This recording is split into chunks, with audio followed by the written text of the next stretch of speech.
प्रणाम आप सभी को और इस लाइव में स्वागत भी है।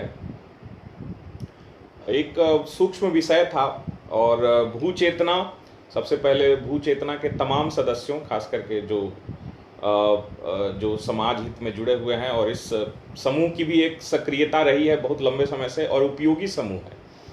इस समूह में कई राम राम रोशन जी, स्वागत है आपका भी इस लाइव में। और इस समूह में भी काफ़ी समाज के प्रबुद्ध लोग भी हैं, उम्रदराज लोग हैं, अनुभवी लोग हैं, उन लोगों का भी प्रेजेंस इस समूह में है। तो मैंने सोचा कि इस समूह के माध्यम से कुछ बातों को रखा जाए जो निहायत ही ज़रूरी मैंने अपने तरफ से समझा। और निश्चित रूप से जो एक पक्ष है, खास करके दीपक जी नमस्कार, स्वागत है। सौरभ राज जी स्वागत है आपका भी। एक पक्ष है जो मैं रखना चाह रहा था, तो उसी सिलसिले में मैंने जैसा शीर्षक भी दिया है कि जातीय संगठन का जो राजनीतिकरण है उसका क्या प्रभाव और दुष्प्रभाव हो सकता है। नारायण जी जय श्री राम। तो हिस्टोरिकली भी हम एक परिप्रेक्ष्य रेखांकित करने का प्रयास करेंगे, एक खाका खींचने का प्रयास करेंगे, जो हमारा पूर्व में समझ है उस बारे में भी बात करने का प्रयास करेंगे। साथ साथ आप लोगों के सवालों के भी और आप लोगों के डाउट्स को भी लेने का प्रयास करेंगे। पहला बात कि सामाजिक संगठन की क्या आवश्यकता थी। राम राम भाई जी, लक्ष्मण नारायण जी, आप सभी को प्रणाम, आप सभी का स्वागत है इस लाइव में। तो सबसे पहला चीज़ तो मैं ये कहना चाहूँगा कि सामाजिक संगठन और राजनीतिक संगठन। गुड इवनिंग विकास जी, नमस्कार मुरारी भारद्वाज जी। तो सामाजिक संगठन और राजनीतिक संगठन दोनों का अपना अपना उद्देश्य होता है और दोनों दो विधा है। आप समाज को राजनीति के साथ मिक्स नहीं कर सकते, खास करके जातीय संगठनों के मामले में। ये जातीय संगठनों के मामले में बहुत ही ये फैक्चुअल चीज़ है। प्रेम भूषण जी नमस्कार, स्वागत है आपका भी इस लाइव में। प्रणाम टुन्ना जी। रविंद्र सर, बिल्कुल हम अपने तरफ से जो मेरा विचार होगा उसको रखने का पूरा प्रयास करेंगे। प्रेम भूषण जी बहुत बहुत धन्यवाद आपकी शुभकामनाओं के लिए। ब्रजेश कुमार शाही जी भी आपका भी स्वागत है। तो हमारे पूर्वज, खास करके सामाजिक संगठनों पे मैं सबसे पहले बोलना चाह रहा था कि समाज के अंदर 4 से 5 साल पहले एक ऐसी स्थिति थी, खास करके मैंने देखा है कि सीकुराज भारद्वाज का मामला हुआ, चाहे एक लैंडमार्क मामला, जैसे हम जैसे यंग लोग जब समाज के प्रति एक रुख और नजरिया कायम करने का प्रयास किए, तो हम लोग जब अवेयर हुए हैं तो उस समय 90 के दशक का नरसंहार का दौर नहीं था। बिहार में सुख शांति सब चीज़ आ चुकी है, मतलब लॉ एंड ऑर्डर का जो सिचुएशन है वो सॉल्व था। नीतीश कुमार के गवर्नमेंट के आने के बाद ये सिचुएशन जो है सुधरी थी। उसके बाद भी लेकिन हमारी जो स्थिति है वो कहीं ना कहीं एक उपेक्षा की रही है। कहीं ना कहीं वो सत्ता के द्वारा या फिर समाज के अंदर जो विघटन है, जो खास करके समाज जो गुटों में बटा हुआ है। तो जय श्री राम गुलशन जी, स्वागत है। तो उसके प्रति भी एक समाज के अंदर एक वैक्यूम था, मतलब एक खुलबुलाहट कहते हैं ना जिसको, बौखलाहट, कि आखिर क्यों ऐसा स्थिति बना हुआ है। हम युवाओं में, जैसे इस लाइव में भी कई जुड़े हुए हैं जो हमारे हम उम्र हैं, भैया भी हैं, विवेक जी भी जुड़े हुए हैं, तो सब ये लोग जानते हैं दिल्ली में भी हम लोग रहे। दिल्ली में भी ऐसा शायद ही संगठन होगा जिसके क्रियाकलापों को, जिसके कार्यक्रमों को, जिसके विजन को समझने का प्रयास मैंने नहीं किया। ऐसा शायद ही संगठन होगा। तो प्रणाम संतोष जी, स्वागत है। आदर्श जी, बिल्कुल कहीं ना कहीं जो टीनेजर होते हैं हमारे समाज के अंदर, जो टीनेजर्स हैं या जो कम उम्र के लड़के हैं, उन लोगों के अंदर वो सोच और समझ नहीं है। राजनीति एक आर्ट है और उन लोगों को अगर अंधा करके राजनीति में ढकेला जा रहा है तो सबसे पहला तो उनके भविष्य को बर्बाद किया जा रहा है। और ये कोई ना कोई इस प्रकार का काम अपने निजी स्वार्थ की पूर्ति के लिए कर रहा है। समाज का जब तक बुद्धिजीवी वर्ग, बौद्धिक वर्ग, संपन्न वर्ग उसे सपोर्ट नहीं करेगा तब तक वो किसी मुकाम पे नहीं पहुंच सकता है, चाहे वो कितना भी छटपटा ले। उसके पास छटपटाने के सिवा कोई चारा नहीं बच जाएगा। और वो जिस भी काम को, जिस अच्छे काम से अगर कोई अर्जित किया है तो उसको भी मिट्टी में मिलाने के प्रति आप अपना कदम बढ़ा रहे हैं। सीधा सीधा बात में रहेगी। तो नमस्कार प्रवीण जी, स्वागत है आपका। तो दिल्ली के अंदर भी देखें, हम लोगों ने देखा जैसे घटनाएं होती थी, सिकू राज भारद्वाज की घटना हुई, चाहे फिर पथरा इंग्लिश जैसा गांव था, वहां पे बूथ पर वोटिंग को लेकर झगड़ा हुआ था और यादवों के बहुत बड़े समुदाय के द्वारा, राजवल्लभ यादव के भतीजा के द्वारा चढ़कर एक भूमिहार, जहां पे अल्पसंख्यक है, जहां कुछ घर थे, दर्जन घर थे, वहां पे चढ़ के मारपीट किया गया, औरतों के साथ, बच्चों के साथ, बुजुर्गों के साथ बहुत बर्बरता की गई, घर बार भी तोड़ दिए गए, छप्पर भी तोड़ दिए गए।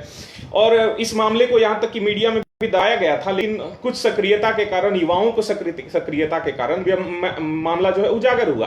उसके बाद एक पॉलिटिकल ट्रेंड बना, बहुत लोग, बहुत नेता वहां गए, फोटो वोटो खिंचवा के आए, जो भी है उसको सोशल मीडिया पे भी डाले। लेकिन नतीजा ये है कि ये इस प्रकार के ट्रेंड्स का राजनीतिक फायदा उठाने का जो एक प्रकार का जो चलन है, वो राजनेताओं में देखा गया। मैंने तो साफ देखा, कोई कंक्लूसिव नहीं है, चाहे अगर प्रोटेस्ट हो रहा है या फिर सबसे पहला बात, उस प्रकार के लोगों की पहचान कीजिए जो इस प्रकार के मामलों का राजनीतिकरण कर रहे हैं, उनका बेनिफिट टीआरपी के रूप में अपना लेना चाहते हैं और उन मामलों का नतीजा शून्य है। पथरा इंग्लिश मामला का नतीजा शून्य है। तो वहां पर जो है एक प्रकार से समाज को सीढ़ी के रूप में इस्तेमाल करने की मानसिकता बिल्कुल जग जाहिर होती है। जब कोई मामला आप अगर उठाते हैं और उसको कंक्लूजन तक नहीं पहुंचा सकते हैं, उसका कोई परिणाम नहीं निकलता, उसका कोई निष्कर्ष नहीं निकलता, तो फिर ये कैसा लड़ाई है? मेरे समझ से बाहर है। हम तो सामाजिक संगठन के रूप में भी हम उभरते हुए देखे, हम एक सामाजिक संगठन का नींव रखे, समाज के बीच एक विश्वास अर्जित करने का प्रयास किए, बहुत सी बातों को रखे, समाज के लोगों को जोड़े, इन्वाइट किए, अपना भी समय एक तरह से, अगर उसकी सार्थकता साबित नहीं होती है तो मुझे तो बहुत अफसोस होगा। मैं तो समझूंगा कि मैंने अपना समय बर्बाद किया इनके पीछे। क्यों बर्बाद किया भाई? हम लोग एक विजन के साथ चले थे, समाज में एक सोच के साथ चले थे कि जो इस प्रकार की घटना होती है, या फिर समाज का जो ऐसा वर्ग जो कि उपेक्षित है, जिसे मदद की जरूरत है, गरीब है, उसको रोजगार का कमी है, शिक्षा का कमी है, या कि कोई और किसी तरह का इश्यूज होता है, तो उस पर काम किया जाए। सामाजिक संगठनों को पॉलिटिकल प्लेटफॉर्म बनाने वाले लोग, वो मुझे नहीं लगता कि समाज के प्रति ईमानदार हैं। वो उसी प्रकार का काम करेंगे जो पहले होते आया। कोई बड़ा ट्रेंड नहीं है। आज से पहले भी कई संगठन बने जिनका राजनीतिकरण हुआ, और नतीजा क्या है कि समाज को कुछ नहीं मिलता है। समाज बहुत भावनात्मक रूप से, विश्वास से उन लोगों को तन मन धन से सब प्रकार से समर्थन देता है, और बदले में समाज को क्या मिलता है? बदले में समाज को छल, इसको छल कहते हैं।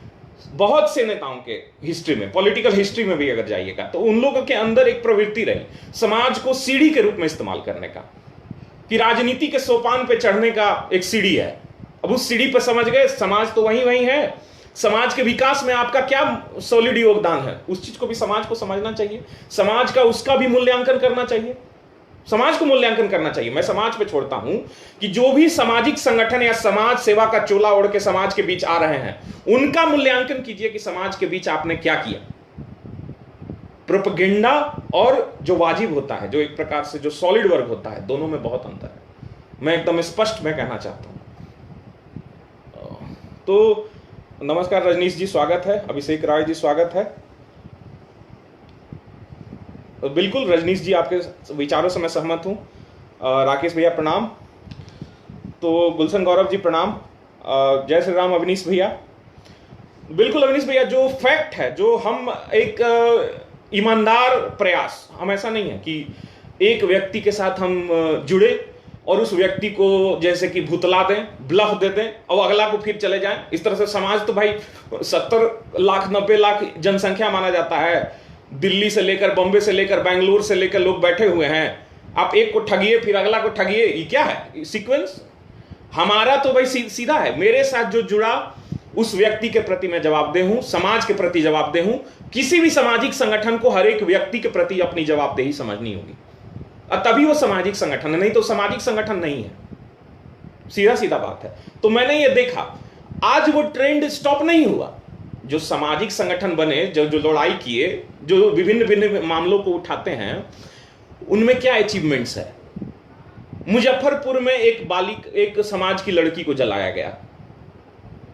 जब घटना होती है तो घटना मीडिया में आती है, सोशल मीडिया में आती है, हम भी उठाते हैं, आप भी उठाते हैं, खूब हो हल्ला होता है, जय एकदम मतलब कि क्या हो गया, ऐसा आफत विपत आ गया कि कहना नहीं है। सही बात है, एक विपत्ति था, नतीजा क्या होता है?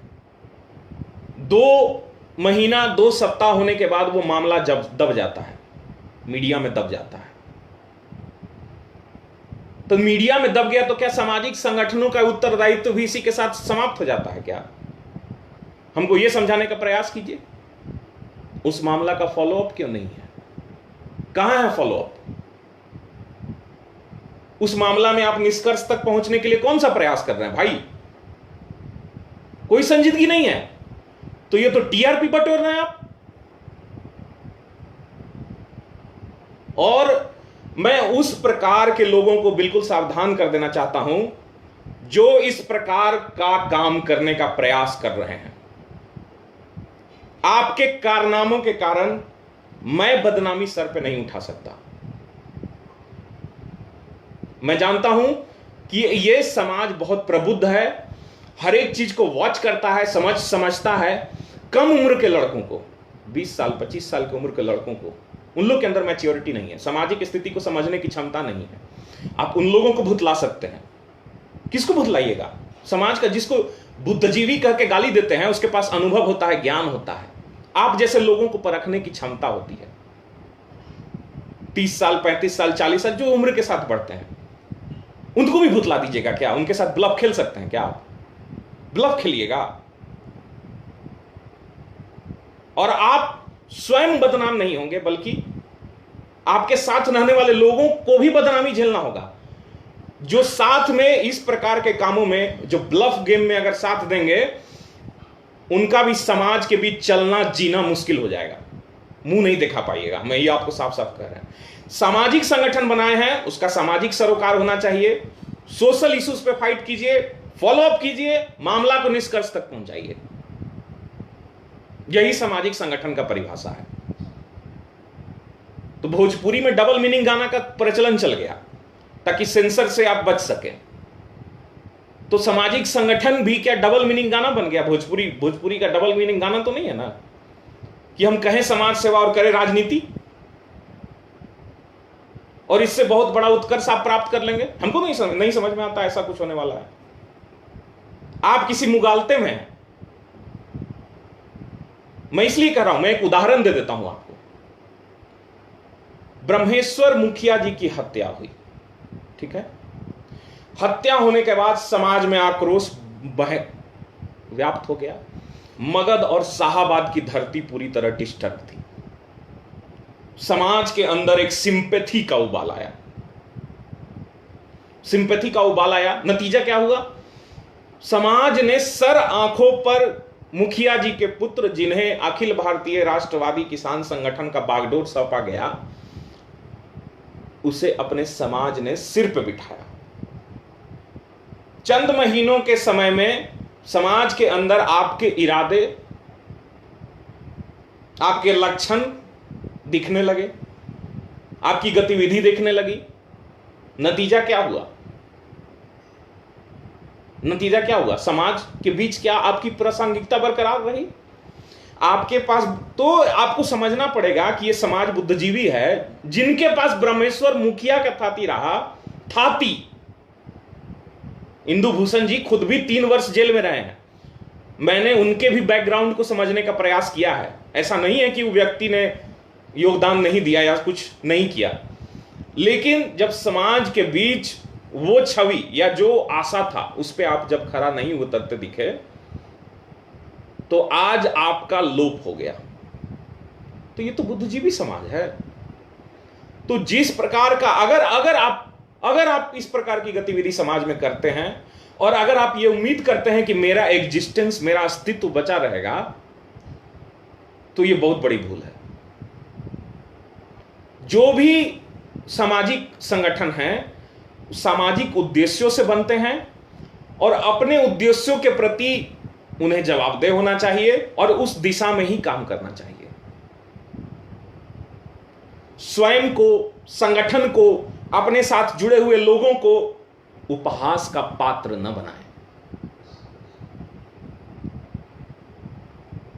आप स्वयं इस प्रकार का कदम उठा रहे हैं जिससे समाज के अंदर आप स्वयं भी उपहास के पात्र बनेंगे।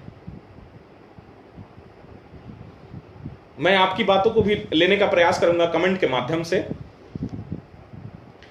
कौशलेंद्र भैया, आपने बिल्कुल सही कहा। ये आप एक पहचान बनाने का माध्यम, अगर फोटो खिंचा कर डालते हैं कि आप हैं, व्यक्ति एग्जिस्ट करते हैं, बहुत अच्छा फोटो है, ठीक है, काम आप कर रहे हैं फोटो के लिए, ठीक है, वो भी ठीक है, लेकिन आपको ये चीज समझना पड़ेगा कि समाज के अंदर उतना बौद्धिक क्षमता है कि आपके गतिविधियों को फोटो से इत्र जाके भी उस चीज का एनालाइज कर सके। मैं एक पक्ष पे और आऊंगा, राजनीतिक पक्ष पे आना मुझे बाकी।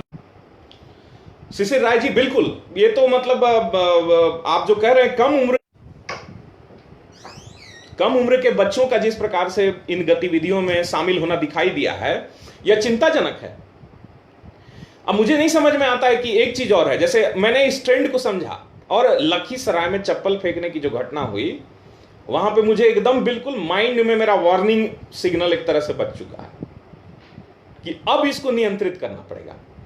लखीसराय में चप्पल फेंकने की घटना में उस लड़के की धुनाई हुई, कन्हैया के ऊपर चप्पल फेंकने की घटना में उस लड़के की धुनाई हुई। उसको मारने वाले कौन लोग हैं? उसको जो जो पीटा गया है, पीटने वाले भूमिहारी हैं। समाज का लड़का और समाज के लोगों द्वारा पीटा जाता है और उसे टीआरपी लेने के लिए मीडिया में उछाला जाता है।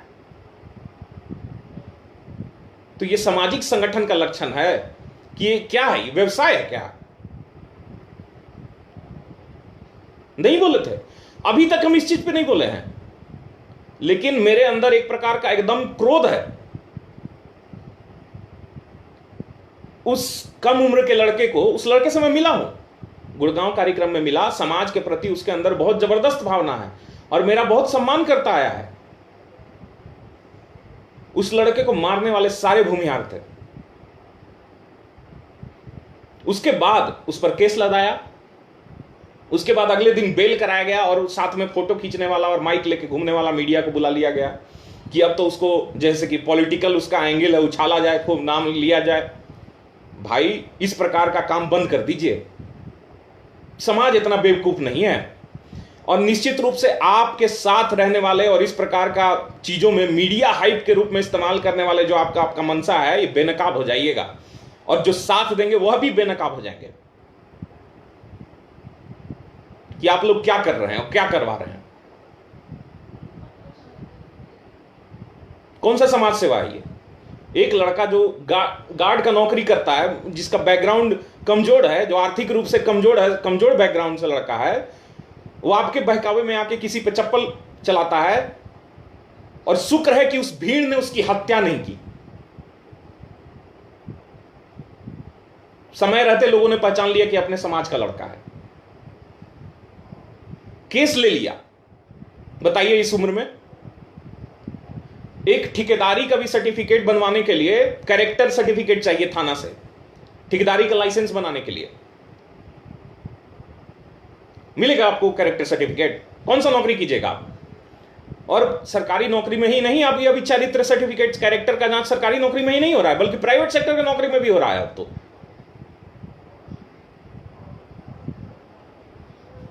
आप बताइए, उसका क्या भविष्य है? शशिभूषण भैया, बिल्कुल, ये समाज व्यवसाय नहीं है भाई। समाज मेरा अंतिम फ्रंट है, समाज मेरा अंतिम किला है, जहां पे हम अपने आप को विषम परिस्थिति में सुरक्षित पाएंगे। जिसको कहते हैं ना कि किसी भी फैमिली के लिए उसके मां बाप जो होता है उसका कहते हैं सेफ सर्किल होता है।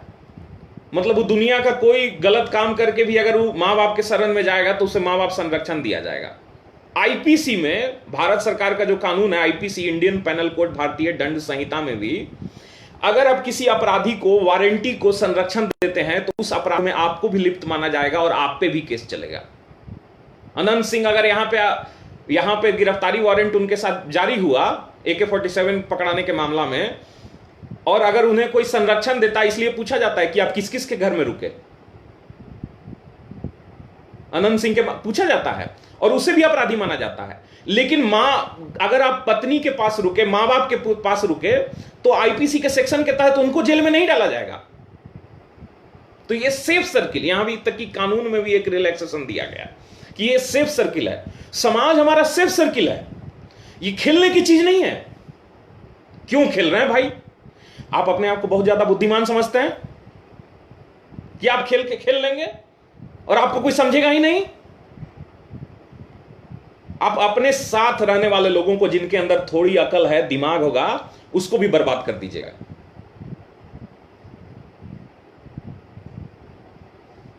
इसलिए जो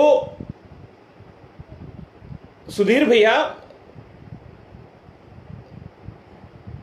जो बातें हैं मैंने पहले नहीं रखी थी, मैं वॉच कर रहा हूं, अंदर से आक्रोश भी है, लेकिन फिर कहा जाता है कि संगठन में रह के विरोध कीजिएगा, ये वो 10 तरह का बात, पदाधिकारी ये वो, फोन आने लगेगा आपको, 2-2, 3-3 दर्जन, एक पोस्ट कर दीजिए, एक ऑब्जेक्शन रेज कीजिए। संगठन के अंदर भी बातों को रखने का प्रयास किया हूं, लेकिन यहां तो संगठन में संवाद का ही अभाव है। बात कौन किससे कर रहा है भाई? जिसको मनवाता है जो करता है। जवाबदेही सब पे है। आप संगठन में किसी के साथ जुड़े हुए हैं तो क्या आपसे सवाल नहीं पूछा जाएगा? समाज के साथ अगर घटनाएं होंगी तो आपसे सवाल नहीं पूछा जाएगा क्या? आप जवाबदेह नहीं है क्या? बिल्कुल है, आपसे भी सवाल पूछा जाएगा। आप अगर जवाब नहीं दे सकेंगे, आप फंसेंगे, आप बदनाम होंगे, आपका चलना मुश्किल हो जाएगा। लिख लीजिए कहीं आप इस चीज को। समाज में स्थिति यह हो जाएगा कि फलानवा के साथ आप भी ना चलते थे, ऐसे बोलेगा आपको, चलना मुश्किल हो जाएगा आपका।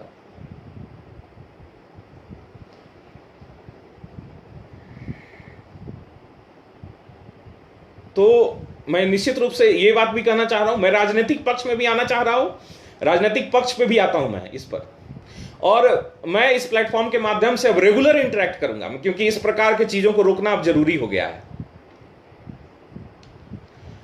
अभिषेक रॉय जी, बिल्कुल आपने जो संगठन वाजिब उठाया है, लाखों रुपया चंदा हुआ, संगठन के माध्यम से हुआ, तो आप कह ही रहे हैं कि भूमिहार के गरीब बच्चों को, कितना बच्चा को आर्थिक मदद किया जा रहा है, पढ़ने में दिया जा रहा है। इसलिए तो मैंने खर्च मांगा, मैंने हिसाब मांगा खर्च का। समाज को भी देखना चाहिए ना कि समाज जो लाखों रुपया चंदा दे रहा है, वो किसी बेटी के दहेज में खर्च हुआ, किसी बच्चे के पढ़ाई में खर्च हुआ, कहां खर्च हुआ? समाज का पैसा कहां खर्च हुआ और उससे समाज को कौन सा उत्कर्ष मिला, वो समाज को जानना चाहिए ना। मतलब वो समाज पूछेगा ना, इसलिए मैंने खर्च का हिसाब भी मांगा है, मैंने अपने टाइमलाइन पे इस बात को लिखा है।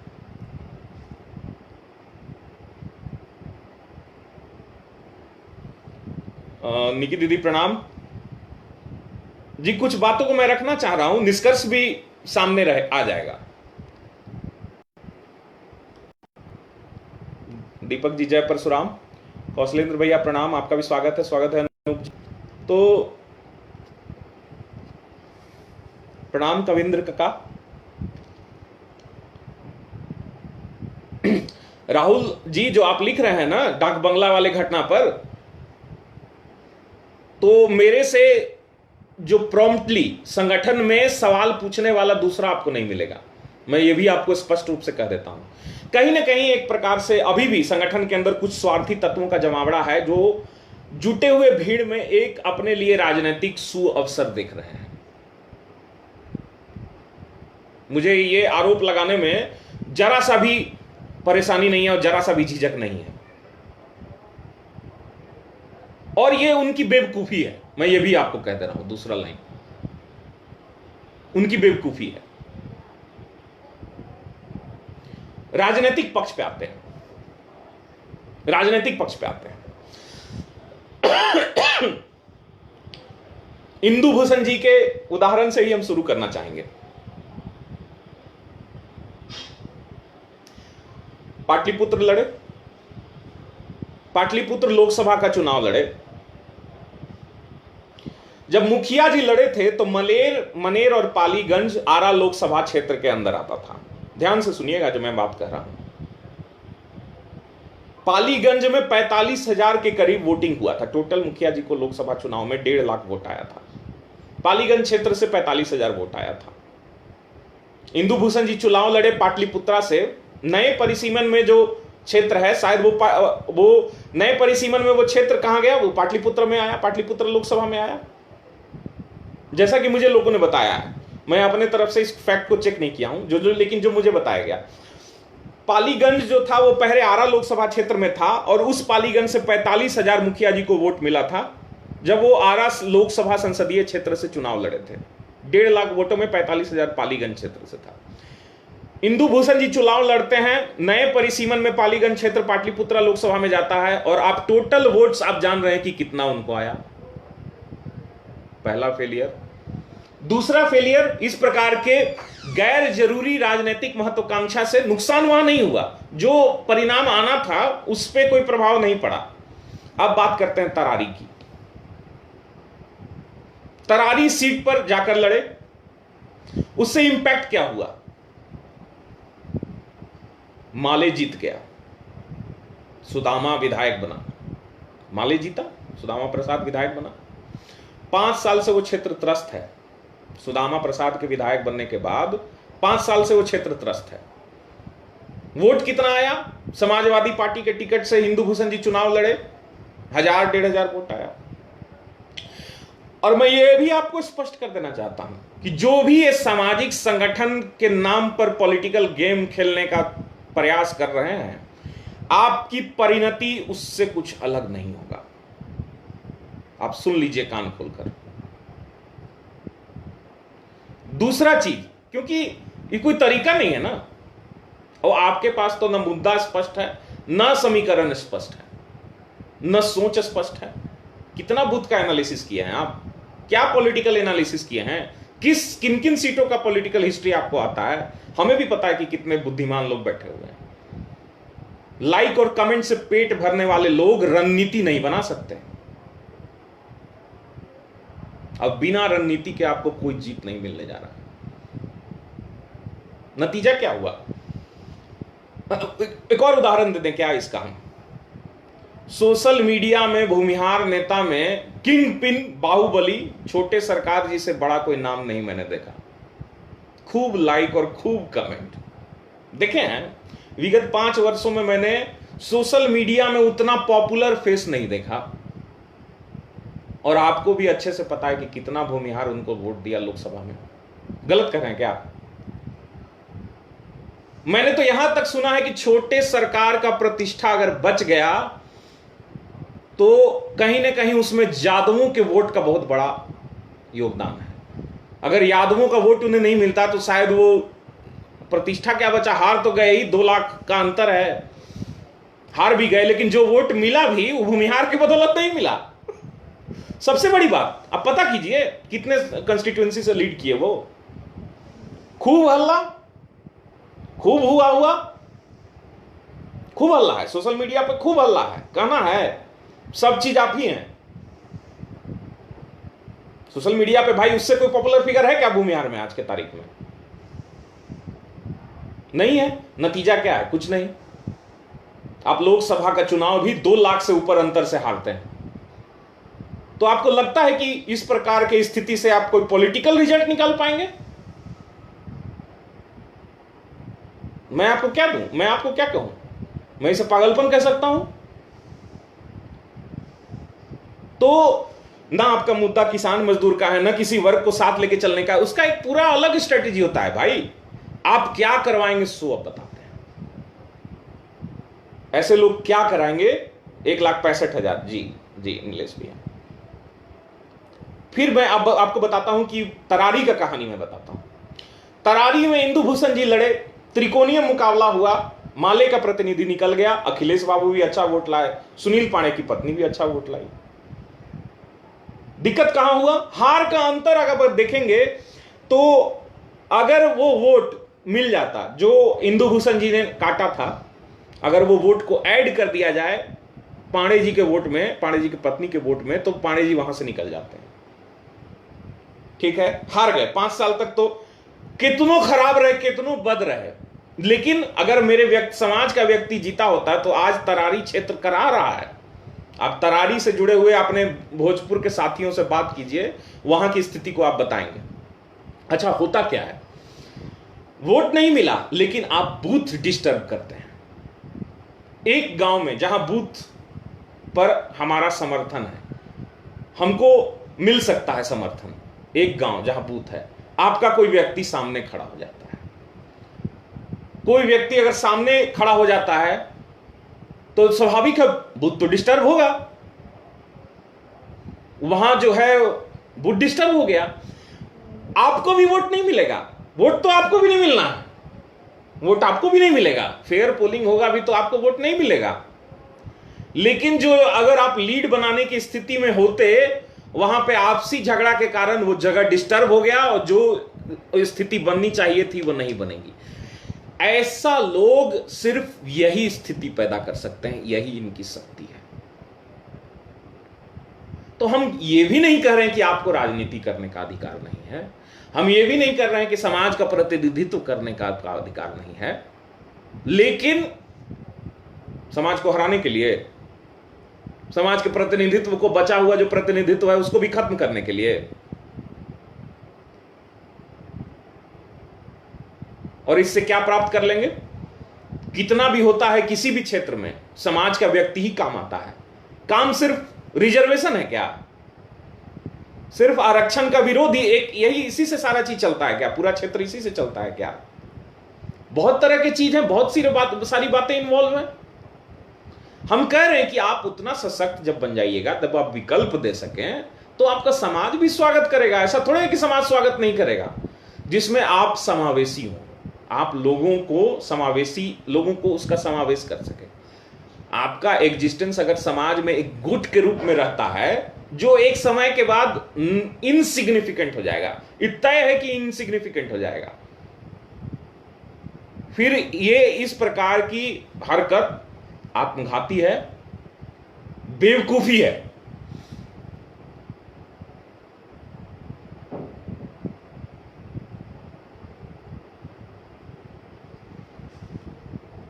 काम करने के लिए कोई मना नहीं किया है। जो भाई अब कुछ कमेंट कर रहे हैं, सलाह दे रहे हैं, जो मैं बातें लिख रहा हूं उस पर विचार कीजिए। सामाजिक संगठन का काम समाज का उन्नयन होता है और उस काम को किया जाएगा। सुनिए एक बात और, उस काम को रोका नहीं जाएगा। इस समाज में वैक्यूम था, एक समय ऐसी स्थिति थी कि किस व्यक्ति को आगे रख के काम किया जाए वो समझ में नहीं आ रहा था, किसको आगे रख के काम किया जाए। तो समाज में सही अगर पॉजिटिव लोग आगे आएंगे तो निश्चित रूप से, और पॉजिटिव लोगों को ही, सकारात्मक लोगों को ही, जो समाज के लिए काम कर सकते हैं एक प्रकार से, तो मैं अभी भी कहता हूं नेगेटिविटी या नेगेटिव एलिमेंट्स उनका ज्यादा लाइफ नहीं हो सकता है, और इस बुद्धिजीवी समाज के बीच तो बिल्कुल भी नहीं हो सकता है। तो उनके पक्ष से मैं 1% भी चिंतित नहीं हूं, लेकिन पॉलिटिकल डैमेज जो हो सकता है उसका तरीका, उस ओर भी मैंने आपका ध्यान आकर्षित करने का प्रयास किया है। मैं चाहता हूं कि इस बात को समाज के बीच आप भी कन्वे कीजिए, समाज का प्रतिनिधित्व बना रहे। कहीं ना कहीं आप जनसंख्या के अनुपात के हिसाब से एक बेहतर प्रतिनिधित्व आज भी आपको सदन में मिल रहा है, विधानसभा में मिल रहा है, मिलेगा। उस स्थिति को बर्बाद मत कीजिए। राजनीति किसी जाति विशेष पे नहीं हो सकती है, राजनीति केवल भूमिहार को लेकर नहीं हो सकती है। आप बूथ वाइज आंकड़ा निकालिए, बैठकर उसका डिस्ट्रीब्यूशन कीजिए, आपको बातें समझ में आने लगेंगी। जहां आपका 2.5 लाख वोट है, वहां संख्या आपका 40,000 50,000 है, तो बच गया 2 लाख वोट। और आप अगर आपके प्रयास के कारण रिवर्स पोलराइजेशन होता है तो आप कहां बचेंगे, कहां जाएंगे? आप फेंका जाइएगा, उपेक्षित हो जाइएगा समाज के बीच में। और जाति पे राजनीति कौन किया भाई? हमारे समाज में क्या श्री बाबू जाति पे राजनीति किए, या धन बल बाहुबल रखने वाले लोग किए? कौन किया? और कौन इस राजनीति को सफल बना सकता है या मान सकता है? उसके क्या कारण है? बुद्धिजीवी समाज है, इसको चिंतन करना चाहिए, इसको सोचना चाहिए, समझना चाहिए। हर व्यक्ति 19 साल 20 साल 25 साल का तो नहीं है ना। तो हम ऐसे मुद्दे, जनहित से जुड़े मुद्दे, बहुत सारे मुद्दे हैं और बहुत सारे तरीके हो सकते हैं राजनीति करने के, जो समावेशी हो, जो अन्य वर्गों को साथ में लेकर चलने की क्षमता जिन मुद्दों में हो, जिन लोगों में हो, वही राजनीति करने के योग्य है।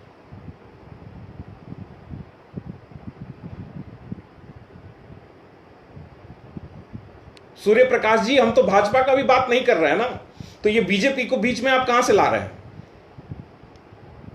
समाज का आपका प्रतिनिधित्व अगर भाजपा में मिलता है तो निश्चित रूप से भाजपा को भी समर्थन करना चाहिए, इसमें कहां कोई गलती है।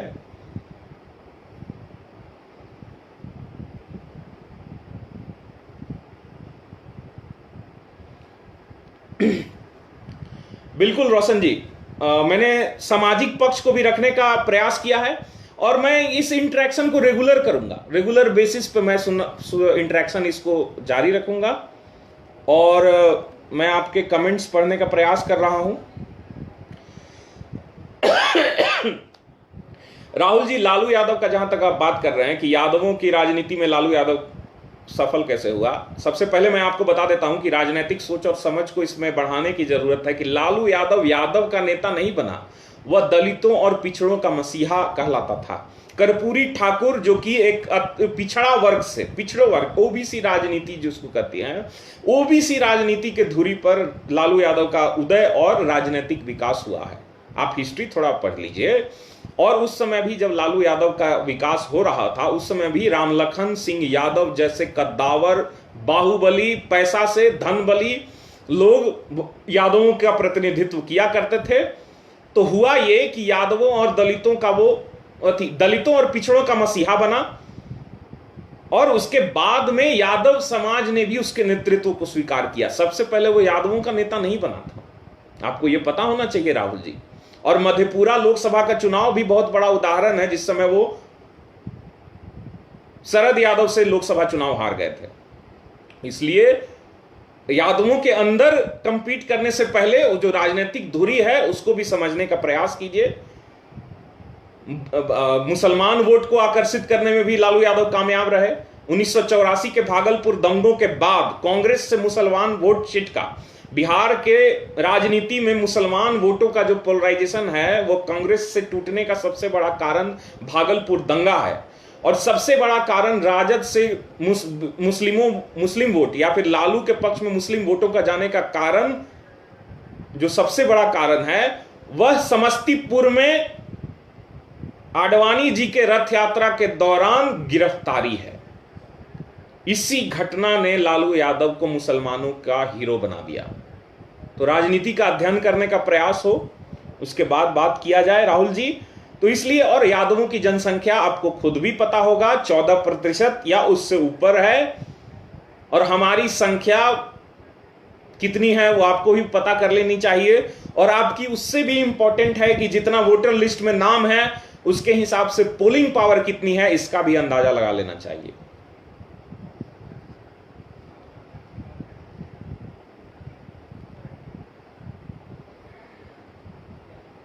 शिशिर राय जी, बिल्कुल, अब देखा जाए तो जो घटना हुई थी आनंद मोहन की पार्टी से, तो आनंद मोहन में जो फॉरवर्ड वोटों का जो ध्रुवीकरण हुआ वह भी लालू यादव के लैंडमार्क अचीवमेंट का कारण बना। मैं किसी को अलग करना नहीं चाहता हूं राहुल राज जी। समाज का जो भी व्यक्ति समाज के पक्ष में काम करेगा उसे समर्थन दिया हूं और ब्लाइंड सपोर्ट दिया हूं। रिश्तेदारी, नातेदारी और ये सोचकर नहीं दिया हूं, अपने निजी स्वार्थ के कारण नहीं दिया हूं। आप मेरे व्यक्तित्व से या बैकग्राउंड से या पृष्ठभूमि से परिचित होंगे तो इस बात को आसानी से समझ सकते हैं। तो मैंने बातों को रखा है और मैं चाहता हूं कि आप लोगों का बहुत ज्यादा समय न लूं।